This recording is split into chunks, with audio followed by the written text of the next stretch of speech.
Clever Aisha, a story from Morocco. Hassan was a coppersmith who lived in the old city of Marrakesh. He was delighted when his wife gave birth to a girl.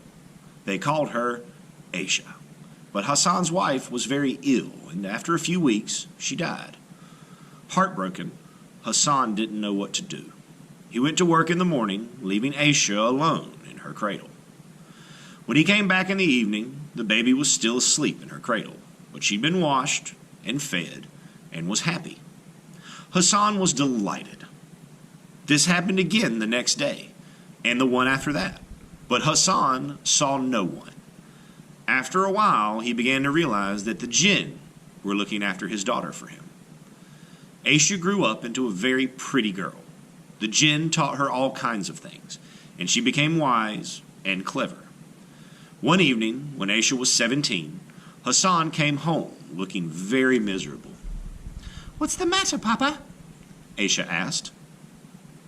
"The Sultan has decided to see how clever his people are," replied Hassan, holding his head in his hands. "He is asking everyone in turn a question. If they can't answer it correctly by the next day, he has their heads chopped off. If they give the right answer, he gives them a bag of gold. Today, he asked me, what does the water wheel say as it turns? I can't think of an answer." "Oh, Papa, that's easy," laughed Aisha. "Now listen carefully and do exactly as I tell you." She taught Hassan a rhyme and made him say it over and over again so he wouldn't forget it. When Hassan went to the Sultan the next morning, he pretended to listen to the water wheel for a while. And then he said, "I was a quince. I was a tree. The Sultan was hurt. He cut me down."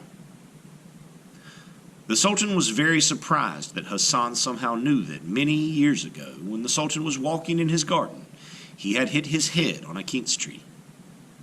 He had been so angry with the tree that he had cut it down and had the wood made into the water wheel. The Sultan was mean and didn't want to give Hassan a bag of gold for getting the answer right, so he asked him another riddle. Again, Hassan went home to Aisha in despair. "What shall I do?" he cried. "The Sultan says that I must go to the palace tomorrow, riding and walking, laughing and crying, all at the same time. How can I possibly do that?" Aisha laughed. "That's easy, Papa," and she told him what to do. The next morning, Hassan rode to the palace on a very small donkey. It was so small that Hassan's feet were on the ground, so he was riding and walking. He knew he looked very funny, so he laughed. Aisha had given him a peeled onion, which he held to his eyes, and that made his eyes stream with tears, so he was laughing and crying at the same time.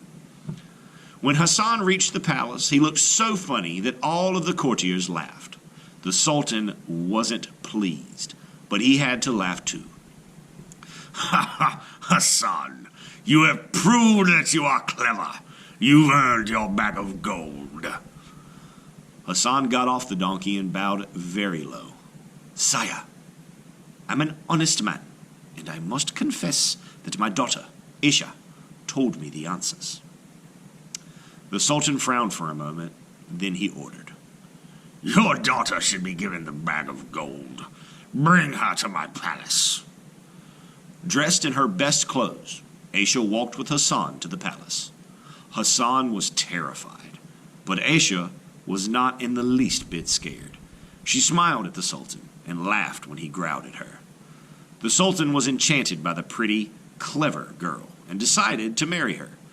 Over the years, he changed from being a cruel, bad-tempered man into the kindest sultan his people had ever had.